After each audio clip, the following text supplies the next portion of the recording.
On a cold October morning in the year 732, two worlds collided on the plains of central Gaul. From the south marched the most powerful military force of the age. The armies of the Umayyad Caliphate had swept across 3 continents in just a century, from Arabia through Persia, across North Africa, over the Straits of Gibraltar. They had established an empire that stretched from the Indus River to the Pyrenees Mountains. Now, under the command of al-Rahman al-Ghafiqi, the governor of Al-Andalus, they pushed deeper into the heart of Christian Europe. Standing in their path was a Frankish warlord named Charles, later called Martel, the Hammer. He commanded not a kingdom, but a fractured realm of competing powers where real authority had long ago slipped from the hands of kings. For 7 days, these two forces maneuvered and skirmished near the cities of Tours and Poitiers. Then, on October 10th, they clashed in a battle that would echo through the centuries. Was this truly the moment that saved Europe from Islamic conquest, as generations of Western historians have claimed? Or was it, as modern scholars increasingly suggest, merely one raid among many, its significance inflated by myth and political agenda? Were the Umayyad forces intent on permanent conquest, or simply seeking the legendary wealth of the Abbey of Saint Martin? And what do Islamic sources tell us about this encounter that Western chronicles have so dramatically recorded? This is the story of the Battle of Tours, told from multiple perspectives, examined through contemporary sources, and understood in the context of 2 civilizations at the height of their power. If you find this documentary useful and informative, please like and subscribe to Unleash Facts to support our work in bringing history to life. In the early 8th century, the world witnesses the rise of 2 extraordinary powers across vastly different landscapes. To the east and south, the Umayyad Caliphate represents the mightiest empire since Rome itself. Founded in the year 661, barely 3 decades after the Prophet Muhammad's death, it stretches from the borders of China to the Atlantic Ocean. Its capital, Damascus, gleams as a center of learning, trade, and sophisticated governance, far surpassing anything in Western Europe. The Umayyad armies move with a speed and discipline that astounds and terrifies their opponents. In 711, a Berber and Arab force under Tariq ibn Ziyad crosses the narrow strait between Africa and Europe. The Visigothic kingdom of Hispania collapses in a single catastrophic battle at the Rio Barbate. King Roderick perishes, and within 3 years, nearly the entire Iberian Peninsula falls under Islamic control. This new province, called Al-Andalus, becomes a jewel of Islamic civilization. Its cities, Córdoba, Toledo, and Seville, flourish with universities, libraries, and architectural wonders that will inspire Europe for centuries. Jewish, Christian, and Muslim communities coexist under a system that, while not equal, offers far greater tolerance than most of medieval Europe. Meanwhile, to the north, the Frankish realm presents a starkly different picture. The once mighty Merovingian dynasty has decayed into ceremonial irrelevance. Power rests not with kings, but with officials called mayors of the palace, who govern in royal names. The Frankish kingdom divides into competing regions: Austrasia in the northeast, Neustria in the northwest, and Burgundy in the southeast. Civil wars erupt regularly as nobles vie for supremacy, and ancient tribal loyalties override any sense of unified purpose. Yet from this chaos emerges a family that will reshape European history entirely. Pepin of Herstal, mayor of Austrasia, reunites much of the Frankish realm through military conquest and political cunning in 687. When he dies in 714, he leaves behind an illegitimate son who will exceed even his father's formidable achievements. Charles, born around 688 to Pepin's concubine Alpaida, grows up in the shadow of familial intrigue and political violence. His father's legitimate wife, Plectrude, seeks to secure power for her own grandson and has Charles imprisoned when Pepin dies. But Charles proves as resourceful as he is ruthless. He escapes captivity and through a series of brilliant military campaigns defeats his rivals at Amblève, Vincy and Soissons between 716 and 719. By 720, Charles stands as undisputed mayor of the palace and the de facto ruler of the Frankish lands. His army differs markedly from traditional Frankish forces. Charles creates a professional corps of veteran infantry, paid from lands he seizes from the church and from conquered territories. These troops train year-round, unlike the seasonal levies that most European rulers could muster only during planting and harvest periods. This innovation gives Charles something unique in post-Roman Europe, a standing army ready to march on short notice throughout the entire year. To the south, however, Islamic expansion continues with seemingly unstoppable momentum. After conquering Hispania, Umayyad forces push across the Pyrenees into the region known as Septimania in southern Gaul. They establish bases at Narbonne and other cities, raiding deeper into Frankish territory.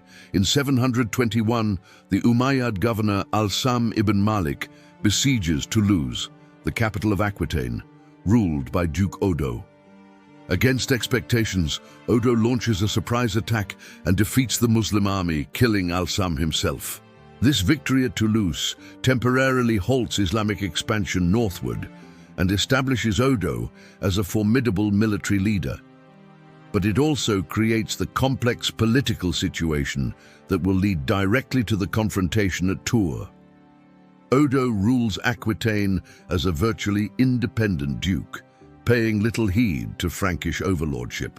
Charles views Aquitaine's independence as a threat to his own authority and plans to bring the region under Frankish control. This internal Christian conflict will shape the events leading to the Battle of Tours in ways neither leader could fully anticipate. Meanwhile, in Al-Andalus, political instability creates its own pressures for military action. Between 721 and 730, the province sees 10 different governors in rapid succession. This political chaos stems partly from ethnic tensions between Arabs and Berbers, and partly from the vast distance between Andalusia and Damascus. In 730, Caliph Hisham ibn Abd al-Malik appoints Abd al-Rahman ibn Abdullah al-Ghafiqi as the new governor. This choice proves momentous for the history of Europe and the Islamic world alike.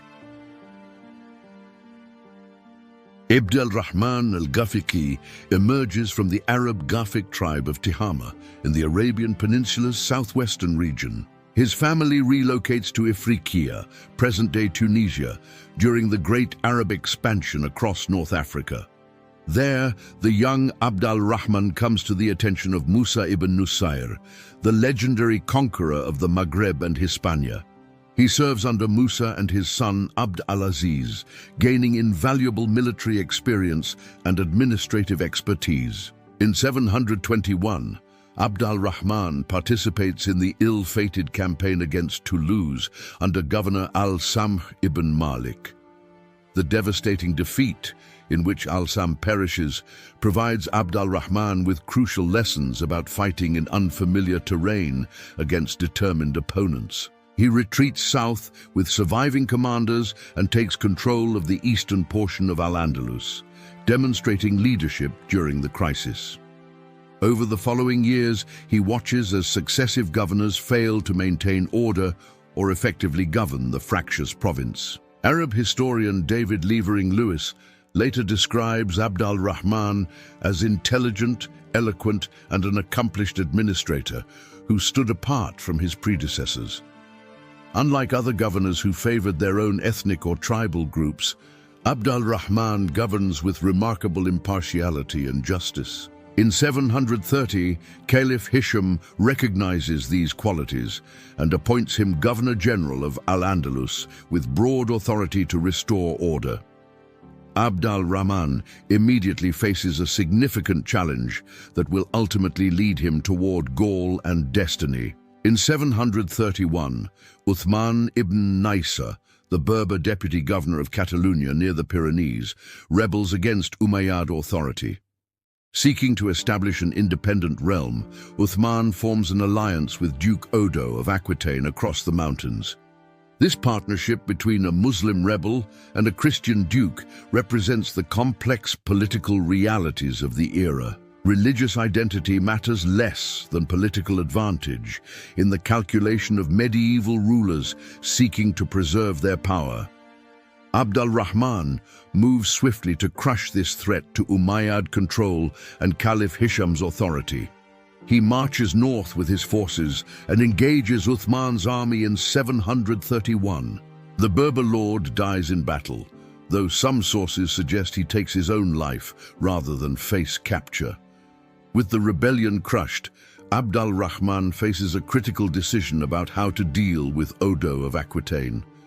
The Aquitanian duke had aided a rebel against the Caliphate, but he also controlled a wealthy, largely independent Christian realm. Moreover, Odo had defeated an Umayyad army at Toulouse a decade earlier, demonstrating his military capability and establishing himself as a persistent threat. For Abd al-Rahman, the situation offers both danger and opportunity. Odo's alliance with Uthman ibn Naisa proves the Aquitanian duke's willingness to interfere in Umayyad affairs beyond the Pyrenees. Left unchecked, Aquitaine might continue fostering rebellion among the Berbers and other discontented groups within Al-Andalus itself. Furthermore, Aquitaine possesses legendary wealth, particularly in its churches and monasteries, where gold, silver, and precious relics abound. The Abbey of Saint Martin at Tours holds a treasury renowned throughout Europe for its richness and spiritual significance. For a governor seeking to consolidate his position, demonstrate his devotion to the Caliph, and enrich the Umayyad treasury, a campaign into Aquitaine makes strategic and economic sense. Abd al-Rahman begins gathering forces for a major expedition across the Pyrenees into the heart of Duke Odo's realm. He assembles troops at Pamplona and issues calls for volunteers from Yemen and the Levant to join his banner. The response exceeds expectations as warriors eager for glory and plunder flock to serve under this respected commander.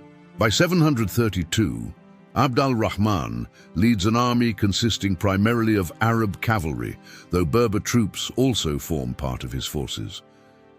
Contemporary estimates of the army's size vary wildly, from 20,000 to 80,000 men, though modern historians generally suggest 30 to 40,000 represents a more realistic figure.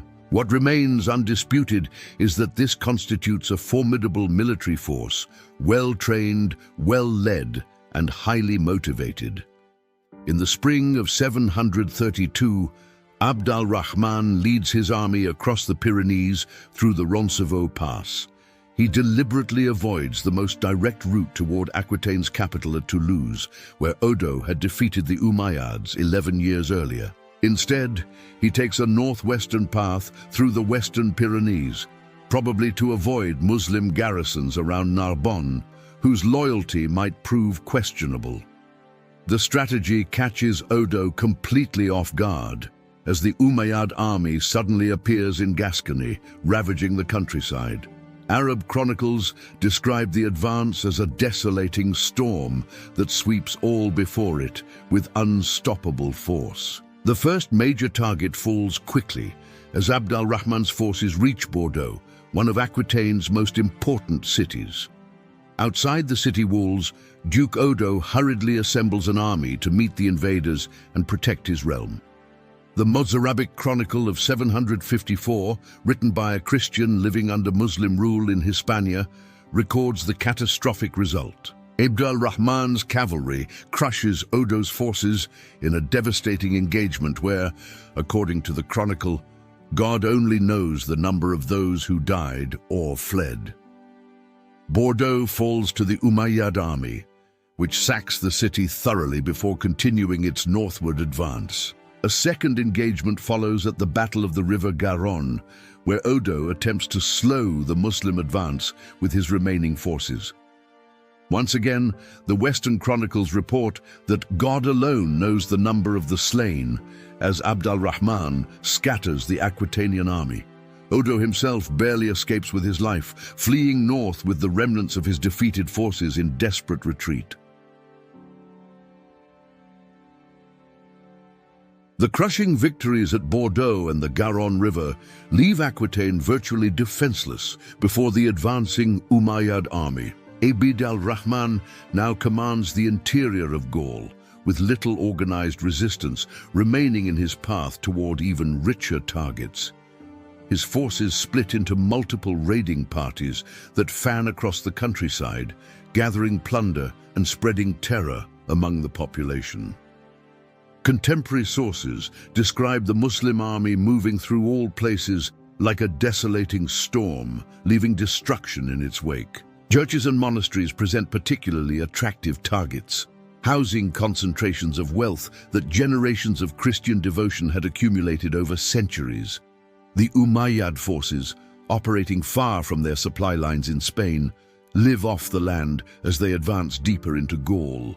They wait until the wheat harvest of 732 is ready, then seize the stored grain to feed their troops. This tactical decision means the campaign takes place later in the year than traditional military practice would normally suggest. As summer turns to autumn, Abd al-Rahman advances toward his ultimate target, the Abbey of Saint Martin at Tours. This monastery holds one of the greatest treasuries in all of Christendom, amassed through pilgrim offerings and royal donations for generations. Saint Martin himself, the 4th century Bishop of Tours, was revered as one of Christianity's most important saints throughout Western Europe. His tomb draws pilgrims from across the continent, and the abbey's wealth reflects both its spiritual significance and centuries of accumulated devotion. For Abd al-Rahman, capturing Tours would provide enormous material rewards while striking a devastating psychological blow against Christian morale. But as the Umayyad army advances northward along the old Roman road from Bordeaux toward Orléans, Duke Odo makes a desperate decision. Swallowing his pride and his long-standing rivalry with the Franks, he rides north to seek help from Charles Martel. This represents a dramatic reversal for Odo, who had spent years resisting Frankish attempts to bring Aquitaine under their control. Now faced with the complete destruction of his duchy, he has no choice but to appeal to the one man who might save him. Charles Martel has been campaigning on the Danube, dealing with threats from pagan Germanic tribes on the Frankish kingdom's eastern frontier. When news of the Umayyad invasion reaches him, he immediately grasps both the danger and the opportunity the situation presents. The danger is obvious. If Abd al-Rahman conquers Aquitaine and establishes a permanent Muslim presence in central Gaul, the entire Frankish realm faces an existential threat. The opportunity is equally clear. If Charles defeats the invaders and saves Aquitaine, Odo will have no choice but to submit to Frankish overlordship. Charles mobilizes his forces with characteristic speed and efficiency. His professional corps of veteran infantry, maintained year-round through his innovative system of land grants, forms the nucleus of his army.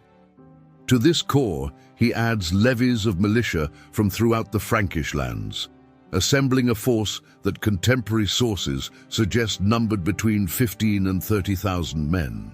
The exact number remains uncertain, but most historians believe Charles commanded fewer troops than Abd al-Rahman's army. What Charles's forces lack in numbers, however, they compensate for in discipline, training, and their commander's tactical brilliance.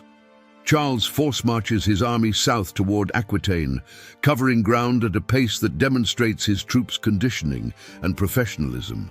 He knows he must intercept the Muslim army before it can capture Tours, and then potentially turn eastward toward the even richer cities of the Frankish heartland. The Frankish leader positions his forces near the Loire River, between the advancing Umayyad army and the city of Tours.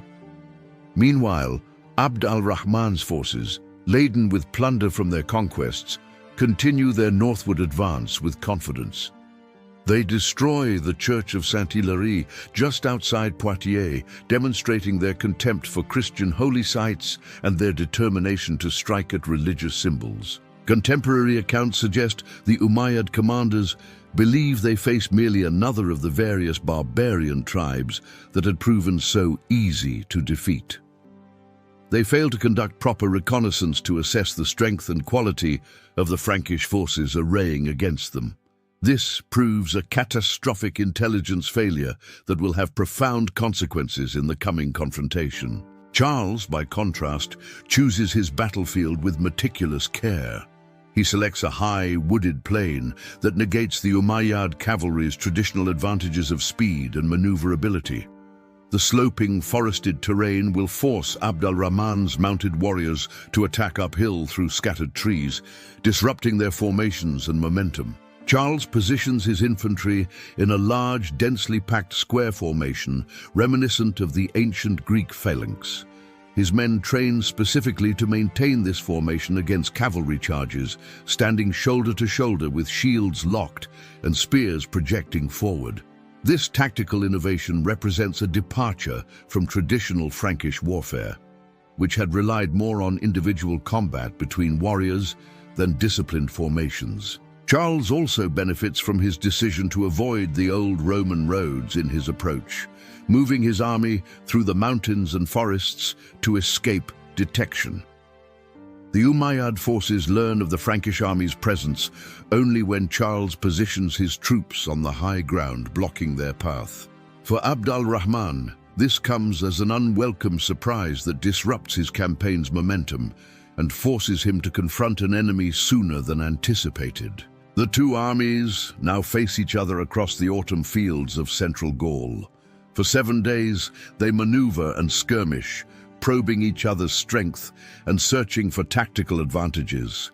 During this week, the Umayyad raiding parties return to the main army, swelling Abd al-Rahman's forces to their full strength.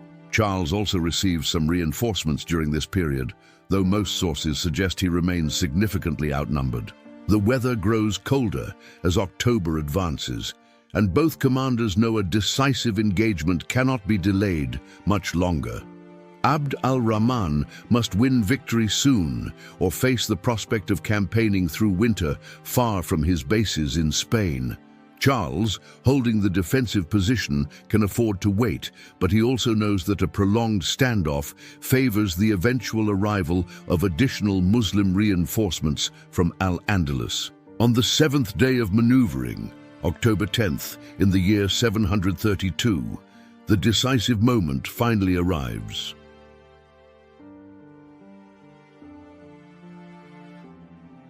The morning of Saturday, October 10th, 732 dawns, cold and clear over the plains between Tours and Poitiers.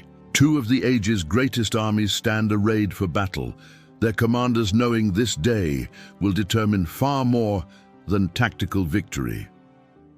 Charles Martel's Frankish infantry holds the high ground, formed into their massive square formation on wooded sloping terrain carefully chosen for defense. Contemporary sources describe them as standing as motionless as a wall or firm as a rampart of ice, despite the terrifying spectacle arrayed against them. The Frankish warriors wear chainmail and leather armor, carrying large shields, spears, and the characteristic Frankish throwing axes called franciscas. Most critically, Charles's army consists almost entirely of infantry, with very few cavalry and virtually no heavy mounted troops at all. This apparent weakness will prove crucial to the battle's outcome in ways that surprise both contemporary observers and later historians. Across the field, Abd al-Rahman al-Ghafiqi surveys the enemy position and the challenging terrain with growing concern. His army consists primarily of light and medium cavalry, the swift-mounted warriors who had conquered an empire stretching across 3 continents. These horsemen excel at rapid maneuvers, sweeping charges, and the classic nomadic tactic of feigned retreats that lure enemies into pursuit before turning to destroy them. But the wooded, sloping ground before them negates nearly every advantage their cavalry typically enjoys in open terrain. Worse, the Frankish infantry stands in the densest, most disciplined formation Abd al-Rahman and his commanders have ever encountered from European opponents. Nevertheless, the Umayyad commander orders his forces to attack, confident that cavalry has always triumphed over infantry throughout his military experience. The Muslim horsemen advance up the slope, gathering speed as they approach the Frankish lines with weapons ready and battle cries echoing across the field. The first charge strikes the Frankish square like a thunderbolt, the impact of horses and riders crashing against shields and spears. But the Frankish line holds firm, the soldiers standing shoulder to shoulder, bracing themselves against the shock of impact. The horses, unable to break through the wall of shields and unwilling to impale themselves on the hedge of spears, rear and turn aside. The Umayyad cavalry wheels away, reforms and charges again with even greater determination. Again the Frankish formation holds, and again the horses refuse to break themselves against the unyielding wall of men. Throughout the day, this pattern repeats as Abd al-Rahman throws wave after wave of cavalry against Charles Martel's infantry square. The fighting intensifies as frustration and desperation mount among the Muslim commanders, who cannot comprehend why their cavalry proves ineffective against mere foot soldiers. Contemporary chronicles speak of the battle's ferocity, comparing the clash of arms to the sound of thunder and the fall of a great forest. The Mozarabic Chronicle of 754, written by a Christian in Muslim Spain, provides some of our most detailed accounts of the engagement. It describes the Franks as a wall, immobile like a rampart, frozen together like a block of ice, that the Muslim forces cannot shatter. Arab sources, though less detailed, acknowledge the unexpected difficulty of defeating the Frankish infantry, despite their lack of cavalry. As the day wears on, casualties mount on both sides, but the basic situation remains unchanged. The Frankish line holds. Charles Martel moves among his troops, encouraging them, repositioning units as needed, and maintaining the formation's integrity despite growing exhaustion. His nickname, Martel, meaning the hammer, will forever commemorate his role in this battle, though it was actually bestowed by later chroniclers, not contemporaries. Then, late in the afternoon, Charles launches a stratagem that will prove decisive in breaking the stalemate. He sends a force of scouts and light troops to infiltrate the Umayyad camp, which lies undefended behind Abd al-Rahman's army. These Frankish raiders begin freeing prisoners held by the Muslim forces, and more importantly, threatening the vast treasure of plunder the Umayyad army had accumulated. News of the attack on their camp spreads through the Muslim ranks, causing immediate panic among troops more concerned with their hard-won booty than the battle. Many horsemen break off from the fighting to ride back and protect their personal shares of plunder from seizure. The Arab and Berber cavalry, never unified under the best circumstances due to ethnic tensions, begins to fragment as different groups prioritize different objectives. AD al-Rahman al-Ghafiqi, seeing his army's cohesion disintegrating, rides forward personally to rally his troops and restore order to the lines. The governor of Al-Andalus, leading from the front as Islamic military tradition demands, makes himself highly visible to inspire his men by his example. But this visibility also makes him a target for Frankish soldiers who recognize his importance from his elaborate armor and commanding position. In the confused fighting that follows, Abd al-Rahman is struck down, mortally wounded by Frankish warriors in the press of battle. His death proves catastrophic for the Umayyad forces, who lose not just their commander, but their source of unified authority on the battlefield. The Mozarabic Chronicle records, "In the shock of the battle, the men of the north seemed like a sea that cannot be moved." It continues, "Firmly they stood, one close to another, forming as it were a bulwark of ice, and with great blows of their swords they hewed down the Arabs. With Abd al-Rahman dead and their camp under attack, the Muslim army's fragile cohesion completely collapses. As darkness falls on October 10th, the Umayyad forces withdraw from the field, carrying their fallen commander's body back to their camp. The Frankish warriors, exhausted from a full day of desperate fighting, do not pursue their retreating opponents into the gathering darkness. Charles Martel maintains his defensive position, expecting the battle to resume at first light on the following morning. But when dawn breaks on October 11th, the Frankish scouts discover that the Umayyad camp stands empty. During the night, the surviving Muslim commanders, unable to agree on who should replace Abd al-Rahman and assume command, decided to retreat south towards Spain.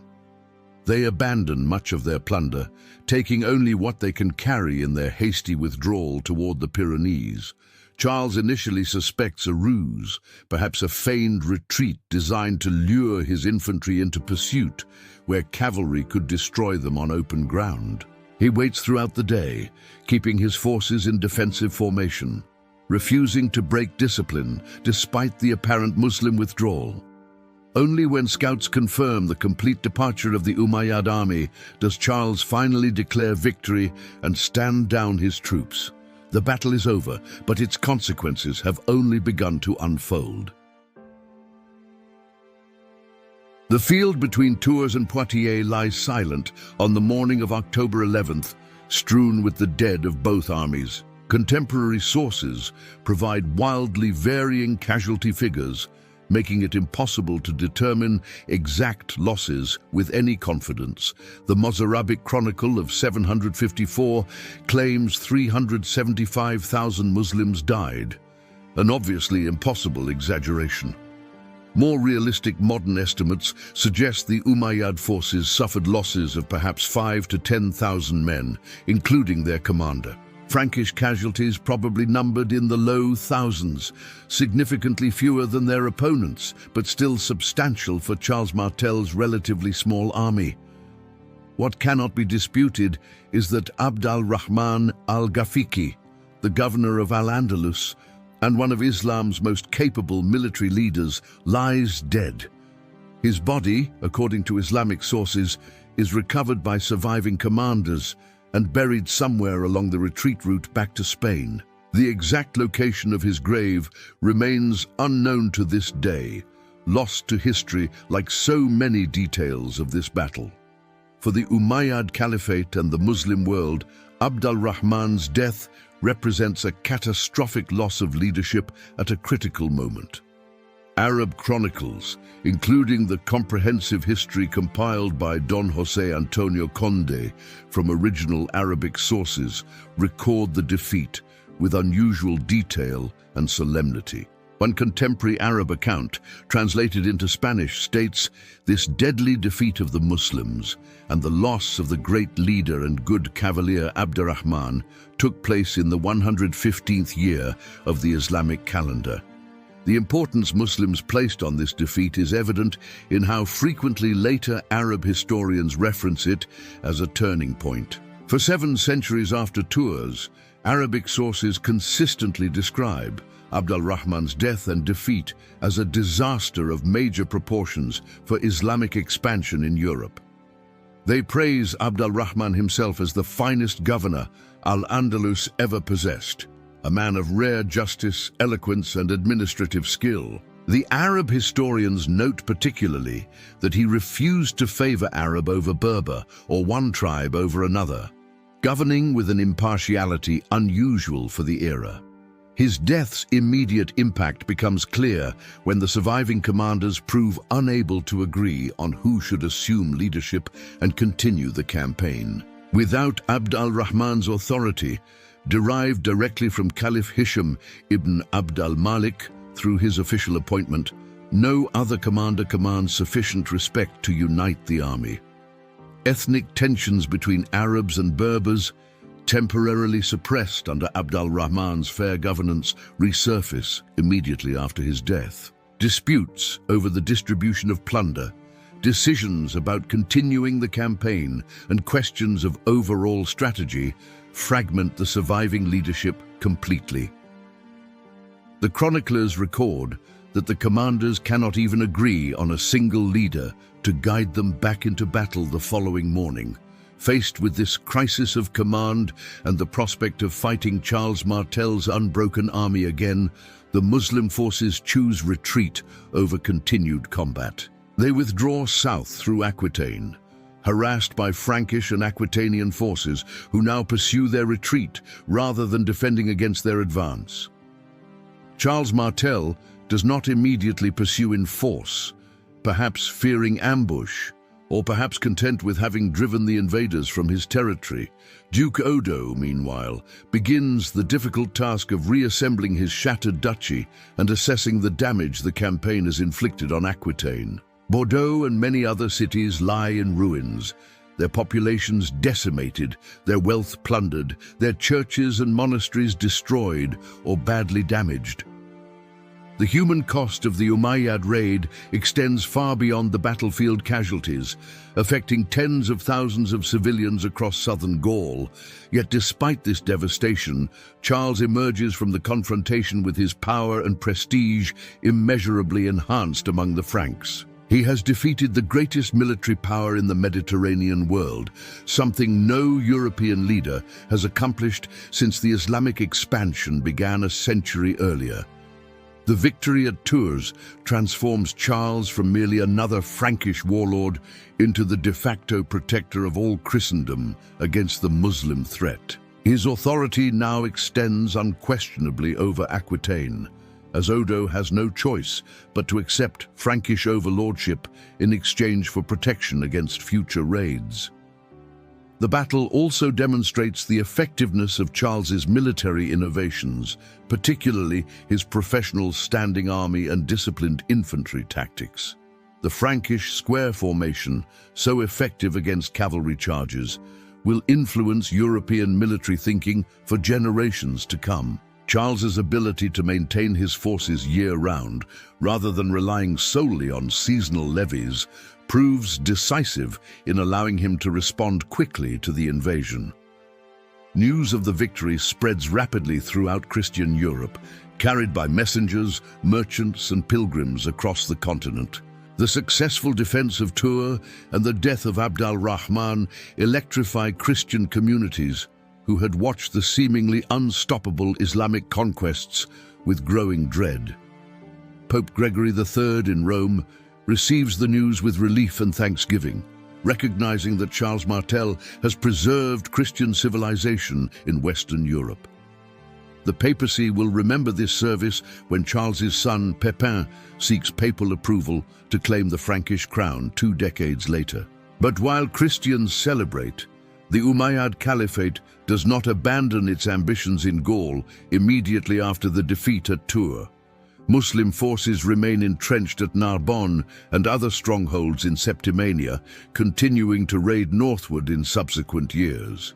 In 734, just 2 years after Tours, another Umayyad expedition pushes north from the Mediterranean coast through Provence. This campaign proves even more dangerous than Abd al-Rahman's raid, threatening to establish permanent Muslim control over southeastern Gaul. Charles Martel responds with characteristic energy, launching a series of campaigns between 736 and 739. He captures Muslim strongholds at Avignon, Nîmes, Agde, and Béziers, systematically reducing Umayyad presence north of the Pyrenees. The fighting proves brutal and destructive, with Charles employing scorched earth tactics to deny the Muslims any bases for future operations.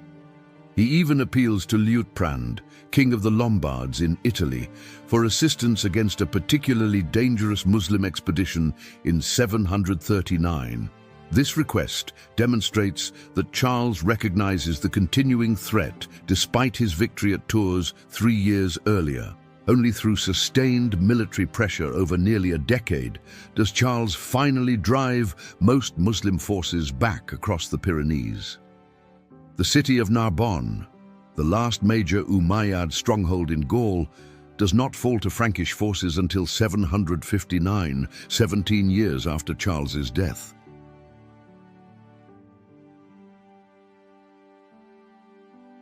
The victory at Tours fundamentally transforms Charles Martel's position within the Frankish kingdom and sets in motion changes that will reshape medieval Europe. Before the battle, Charles holds power as mayor of the palace, technically a royal official serving under the nominal authority of Merovingian kings. After Tours, his prestige reaches such heights that he effectively rules as king in all but name. With the Merovingian monarchs reduced to complete irrelevance, Charles demonstrates this new reality in the clearest possible way when King Theuderic IV dies in 737. Rather than appoint a new Merovingian figurehead, Charles simply leaves the throne vacant, ruling the Franks directly without even the pretense of royal authority. No noble dares challenge this unprecedented assumption of power by someone not of royal blood, a testament to Charles's reputation and military dominance. The success of his military reforms becomes undeniable in the years following Tours, as he campaigns successfully on multiple fronts simultaneously. He subdues Burgundy, Provence, and Aquitaine, bringing all of modern France under effective Frankish control for the first time in generations. He campaigns against the Saxons, Frisians, Bavarians, and Alemanni on the eastern frontier, expanding Frankish power deep into Germanic territories. These conquests require not just military victory, but administrative consolidation, and Charles proves as capable a ruler as he is a warrior. He distributes conquered lands to his most loyal followers through a system of conditional grants, later called benefices or fiefs. These land grants come with the obligation to provide military service when called upon, creating a network of warriors personally bound to Charles through ties of mutual obligation. This system, which some historians identify as the foundation of later feudalism, allows Charles to maintain military dominance without exhausting the royal treasury. He essentially uses conquered territory to pay for the army needed to conquer more territory, a self-sustaining cycle of expansion. The Church views this system with considerably less enthusiasm, as Charles secularizes extensive ecclesiastical lands to reward his warriors. Bishops and abbots protest that Charles seizes church property and distributes it to his violent, often illiterate followers who know nothing of spiritual matters. Contemporary church chronicles describe him as a great despoiler of church property, and some later religious writers claim he was destined for hell for his sacrilege.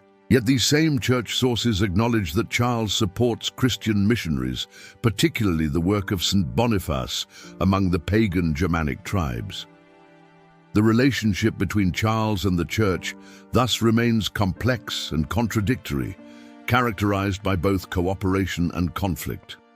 The papacy, pragmatic as always, recognizes that Charles Martel represents the only effective military power defending Christian civilization in the West. Pope Gregory III repeatedly appeals to Charles for help against the Lombards in Italy, though Charles refuses to act against King Liutprand, his ally. This demonstrates Charles's political independence even from papal pressure, something few medieval rulers dare assert so boldly. Within the Frankish realm itself, Charles's victory at Tours establishes a new model of leadership based primarily on military success rather than royal blood. His ability to maintain order, defend the realm, and distribute rewards to his followers creates loyalty based on practical considerations more than traditional legitimacy. This represents a significant shift in how power functions in early medieval Europe, away from inherited divine right toward demonstrated capability. As Charles ages, he begins planning for the succession of power to ensure his family's continued dominance after his death. He divides the Frankish realm between his two legitimate sons, Carloman and Pepin, following traditional Frankish custom of partible inheritance. Carloman receives Austrasia, Alemannia, and Thuringia in the east, while Pepin receives Neustria, Burgundy, and Provence in the west. This division risks fragmenting the unified realm Charles has worked so hard to create, But both sons prove capable rulers in their own right. Charles Martel dies on October 22, 741, at his palace at Quierzy on the Oise River. He is buried with great honors at the Abbey of Saint Denis, the traditional burial place of Frankish royalty, despite never having been king. This burial location, traditionally reserved for monarchs, symbolizes Charles's effective royal status regardless of his official title. His death triggers brief rebellions in Aquitaine, Alemannia, and Bavaria, where local lords test whether his sons possess their father's strength and determination. Carloman and Pepin quickly demonstrate they have inherited their father's military skills, crushing these revolts with ruthless efficiency. In 747, Carloman takes the remarkable step of retiring to a monastery, leaving Pepin as sole ruler of all Frankish lands. This voluntary abdication surprises contemporaries, but reflects genuine religious devotion rather than political weakness or family pressure. With his brother in monastic life, Pepin faces a decision about his own position. Should he continue ruling as mayor of the palace, or should he claim the crown itself? In 751, with papal approval secured through diplomatic negotiations, Pepin deposes the last Merovingian king, Childeric III. Pope Zacharias provides the theological justification, declaring that whoever holds actual power should possess the title as well, ending the fiction of Merovingian rule. Pepin becomes the first king of the Carolingian dynasty, named after his father Charles Martel, though founded in his own name. The papal coronation establishes a crucial precedent: the Pope's authority to legitimize new royal dynasties, which will shape European politics for centuries. This represents Charles Martel's ultimate legacy, not just victory at Tours, but the establishment of a dynasty that will dominate European history. Pepin's son, Charles's grandson, will become Charlemagne, Charles the Great, who will unite most of Western Europe under his rule. In 800, Pope Leo III will crown Charlemagne as the first Holy Roman Emperor, reviving the imperial title in the West for the first time since 476. None of this would have been possible without Charles Martel's victory at Tours and his subsequent consolidation of Frankish power. The Carolingian Empire that emerges from Charles's achievements will shape European identity, governance, education, and culture fundamentally. His military innovations, particularly the development of heavy cavalry and the feudal system of military obligation, will define medieval warfare for centuries.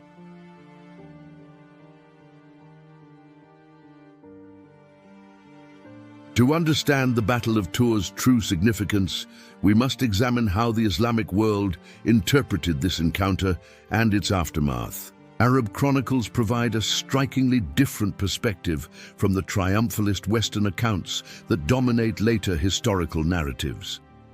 Islamic sources consistently emphasize the personal loss of Abd al-Rahman al-Ghafiqi more than the strategic implications of the battle itself. Arab historians unanimously praise Abd al-Rahman as perhaps the finest governor al-Andalus possessed during the entire Umayyad period. They commend his justice, his refusal to favor Arabs over Berbers or one tribe over another, and his administrative competence. His death, rather than the battle's outcome, receives the greatest attention in contemporary Islamic accounts of the engagement. The Arabic chronicles, compiled by Don José Antonio Conde and translated into Spanish in 1820, preserve these original perspectives. These sources describe the defeat as deadly for the Muslims and emphasize the loss of the great leader and good cavalier Abd al-Rahman. Yet notably, they do not characterize Tours as the definitive end of Islamic expansion into Western Europe or as a world historical catastrophe. Instead, Arab writers place the battle within the context of ongoing frontier warfare between Al-Andalus and the Christian kingdoms to the north. From the Islamic perspective, the campaign into Gaul represents one raid among many, albeit a particularly large and unfortunate one. The goal appears to have been plunder and perhaps establishing tributary relationships rather than permanent conquest and settlement of central Gaul. This interpretation finds support in the fact that the Umayyad forces carried enormous amounts of booty, which slowed their movement and may have contributed to their defeat. Arab sources also frankly acknowledge the internal divisions that plagued Al-Andalus throughout the 8th century, undermining military effectiveness. Ethnic tensions between Arabs and Berbers regularly erupted into open conflict, weakening Umayyad control over the province. The rapid turnover of governors, 10 in 10 years, before Abd al-Rahman's appointment, demonstrates the political instability that characterized the period. Moreover, from 740 onwards, the Umayyad Caliphate itself enters a period of increasing crisis and internal conflict. The Abbasid revolution erupts in 750, overthrowing the Umayyad dynasty and slaughtering most of the royal family. The sole surviving Umayyad prince, Abd al-Rahman ibn Muawiyah, flees to Hispania in 756 and establishes an independent emirate in Córdoba. This political upheaval in the Islamic world fundamentally changes the strategic situation in Europe and explains why Tours never becomes a rallying cry for renewed invasion. The new Abbasid Caliphate, based in Baghdad rather than Damascus, focuses its attention eastward toward Persia, Central Asia, and India. Western Europe becomes a peripheral concern for the Abbasid caliphs, who consider Al-Andalus a distant, semi-independent frontier province. The establishment of the independent Emirate of Córdoba under the Umayyads effectively creates a separate Islamic polity in Hispania. These Andalusian Umayyads concentrate on consolidating their control over the Iberian Peninsula rather than expanding northward into Gaul. Internal conflicts with Christian kingdoms in northern Spain, Asturias, Leon, Navarre, occupy most of their military attention and resources. The long Reconquista, the Christian reconquest of Iberia, begins almost immediately after the Muslim invasion of 711. Christian kingdoms in the Pyrenees and Cantabrian mountains never fully submit to Islamic rule, maintaining resistance throughout the medieval period. These states gradually expand southward over centuries, steadily pushing Muslim control back toward the southern portions of the peninsula. From this perspective, Tours appears less as a decisive turning point than as one clash in a centuries-long frontier struggle between Christianity and Islam in Iberia. Modern scholars increasingly emphasize that the battle's significance was constructed retrospectively by later historians, particularly in the 19th century. The nationalist historians of the 1800s used Tours to construct narratives of Christian Europe defending itself against Oriental invasion. These interpretations served contemporary political purposes, justifying European colonialism and reinforcing racial and religious hierarchies of the era. Contemporary 8th century sources, both Christian and Muslim, treat Tours with considerably less drama than later accounts suggest. The continuators of Fredegar's chronicle, written in the mid-8th century, describe Tours as merely one battle among many between Christians and Saracens. They emphasize Charles Martel's ongoing struggle to bring Aquitaine under Frankish control more than any existential threat to Christian civilization. The limited coverage of Tours in Carolingian historical writing suggests it held less importance for contemporaries than for later generations. Charlemagne's own court historians rarely mention Tours, despite their obvious interest in glorifying his grandfather, Charles Martel's achievements. This silence implies that even Charles's own descendants did not view Tours as the world-changing event 19th-century historians proclaimed it to be. Nevertheless, the battle does mark a practical limit to Umayyad expansion into Western Europe, regardless of whether this was inevitable or contingent.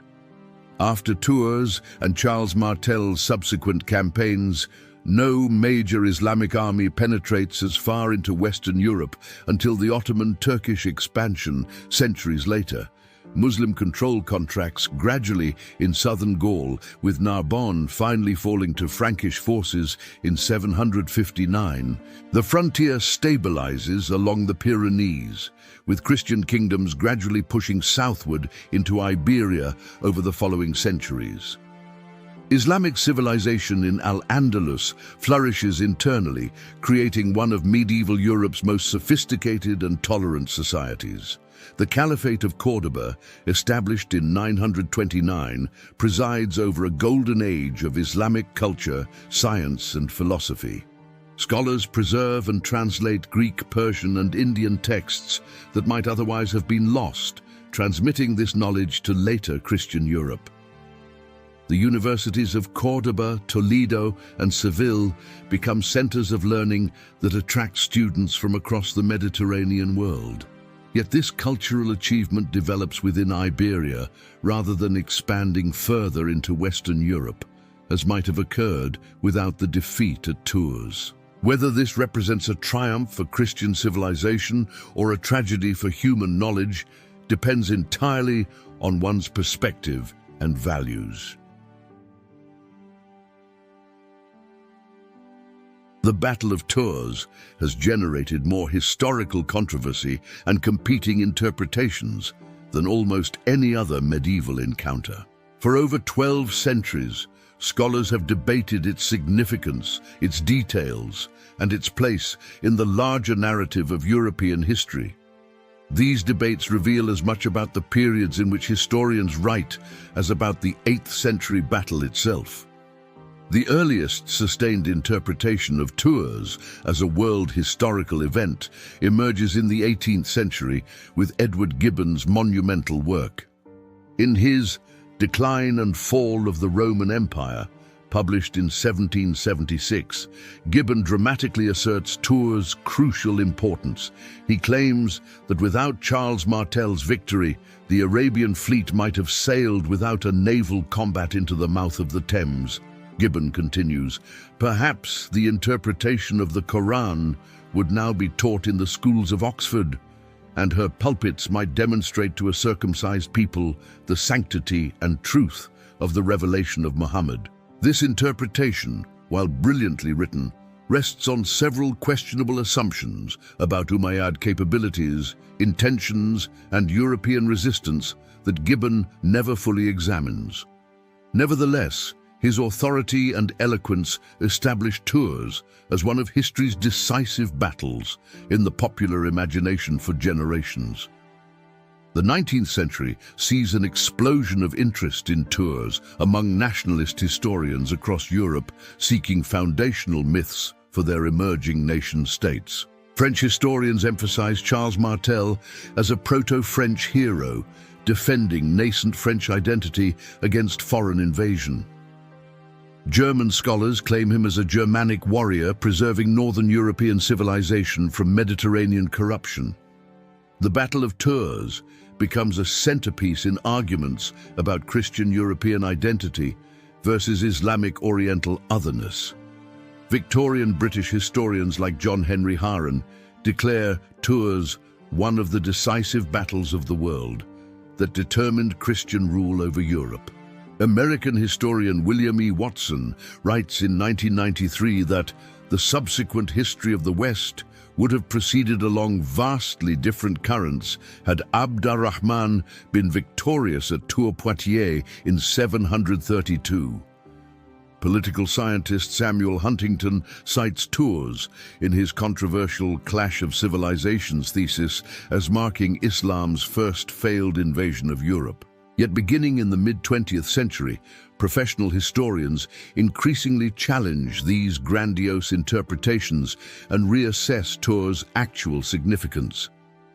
Contemporary scholarship emphasizes three main points that complicate the traditional narrative of Tours as Western civilization's salvation from Islamic conquest.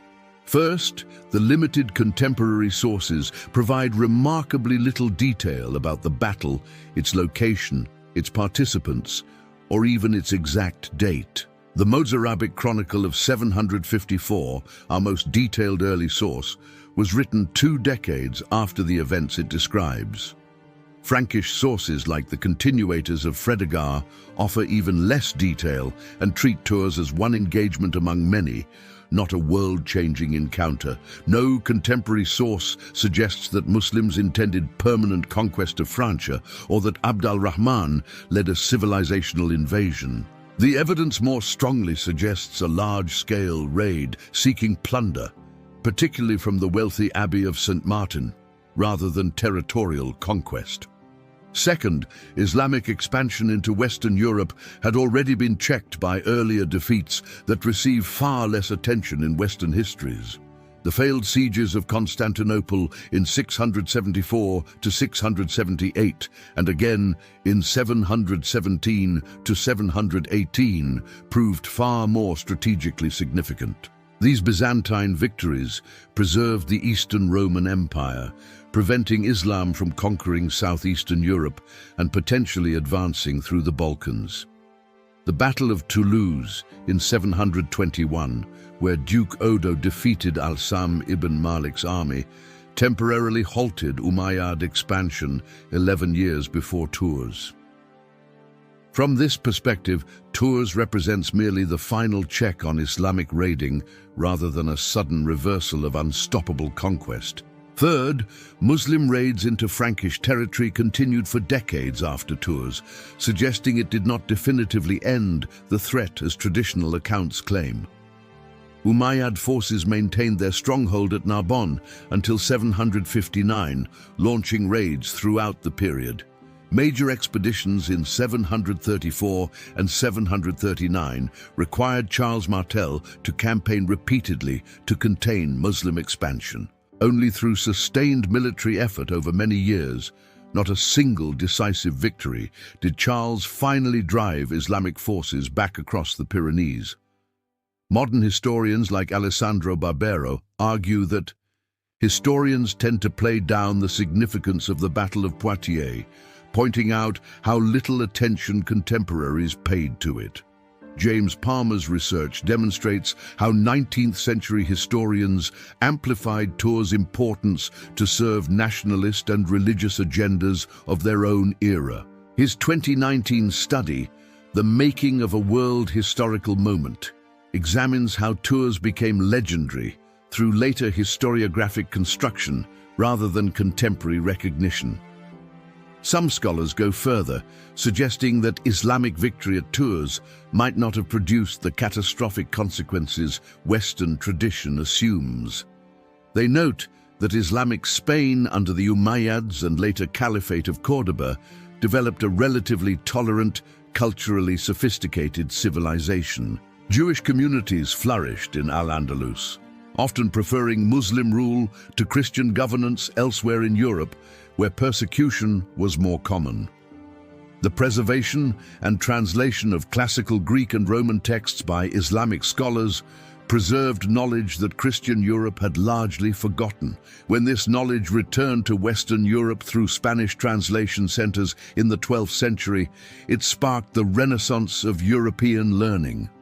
Whether Europe would have benefited from earlier exposure to Islamic scholarship remains an intriguing, counterfactual question.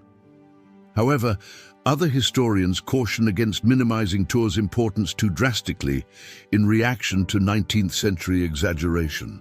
While Tours may not have saved Western civilization in the dramatic sense Gibbon suggested, it did have significant practical consequences. The death of Abd al-Rahman al-Ghafiqi deprived Al-Andalus of its most capable governor at a crucial moment in its development. The failure of the raid discouraged further large-scale expeditions into the Frankish heartland, stabilizing the frontier along the Pyrenees. Charles Martel's victory enabled the rise of the Carolingian dynasty, which profoundly shaped medieval European political structures, culture, and identity. Without the prestige gained at Tours, Charles's descendants might not have secured papal support for claiming the Frankish crown. Without Carolingian power and Charlemagne's empire, European history certainly would have developed along substantially different lines. The truth, as so often in history, lies between the extremes of traditional exaggeration and modern minimization. Tours was neither the apocalyptic clash of civilizations nor the insignificant border skirmish that competing schools of historiography claim. It was a significant military engagement with important consequences for both Christian and Islamic polities in Western Europe. Its lasting influence stems as much from how later generations remembered and interpreted it as from the battle's immediate military and political effects. The continuing debate about Tours' significance reveals how history serves multiple purposes, as factual record, as source of identity, and as argument about values. On that October morning in 732, two great commanders and two great armies met on the plains of central Gaul. al-Rahman al-Ghafiqi, the intelligent and just governor of Al-Andalus, led the forces of the Umayyad Caliphate northward, seeking plunder and glory. Charles Martel, the ruthless and brilliant mayor of the palace, stood firm with his disciplined infantry against the cavalry that had conquered 3 continents. When the day ended, Abd al-Rahman lay dead, the Muslim army had retreated, and Charles had secured his place as one of medieval Europe's great leaders. But was Tours truly the moment that saved Europe, as 19th-century historians proclaimed with such certainty? Or was it simply one battle in a centuries-long series of conflicts between Christian and Islamic powers struggling for dominance along shifting frontiers? The answer depends partly on evidence, partly on interpretation, and partly on the values and perspectives we bring to history itself. What we can say with confidence is that Tours marked a practical limit to Islamic expansion into Western Europe, whether by design or accident.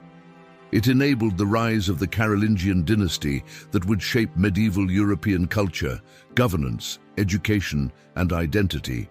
It demonstrated that organized infantry could defeat cavalry under the right conditions, influencing European military thought for generations. And it deprived Al-Andalus of Abd al-Rahman al-Ghafiqi, whose capable leadership might have produced very different outcomes had he survived. From the Islamic perspective, Tours represents a tragic loss, but not a civilizational catastrophe, one defeat in a complex story of expansion, consolidation, and achievement. Al-Andalus flourished for centuries after Tours, creating a sophisticated civilization that preserved classical knowledge and advanced human learning. The battle's ultimate significance emerges not from military factors alone, but from the political, cultural, and religious consequences that flowed from that autumn day. Charles Martel's grandson Charlemagne would unite much of Western Europe and receive the imperial crown from the Pope in 800. The Carolingian Renaissance would preserve Latin literacy and classical texts, creating educational institutions that shaped European intellectual life. The papal coronation of Pepin in 751, made possible by Charles's prestige, established precedents for church-state relations lasting centuries. Whether we view these developments as triumphs, tragedies, or simply historical facts depends on our perspective and values. What remains undeniable is that Tours changed the trajectory of European history, even if not in the dramatic, apocalyptic manner earlier historians claimed. It reminds us that history is rarely simple, that contemporary sources often conflict, and that later generations interpret events through their own concerns. The Battle of Tours invites us to question triumphalist narratives, to seek multiple perspectives, and to recognize complexity in stories we thought we understood. It challenges us to distinguish between what actually happened and what later generations needed to believe had happened. And it demonstrates that understanding history requires not just examining evidence, but recognizing how our own time shapes how we interpret the past. If you enjoyed this deep dive into history and learned something new, please like this video and subscribe to Unleash Facts. Your support helps us continue creating comprehensive historical documentaries that bring the past to life. Thank you for watching, and remember, history is never as simple as we first believe.